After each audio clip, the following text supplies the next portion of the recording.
नमस्कार मित्रांनो, या कापसाचे बियाणं पेरणी करण्यासाठी सारीवर आपण कापूस पेरणी करणार आहोत।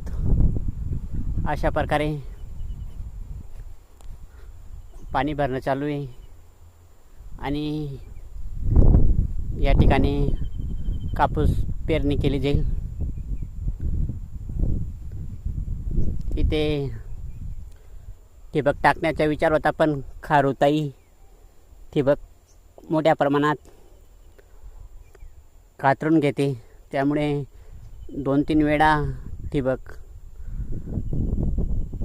आपली खराब झालेली आहे। त्यामुळे मोक्या ट्यूबवेलच्या पाण्यावर आपण म्हणजे सारी पाडून पेरणी करणार आहोत कापसाची।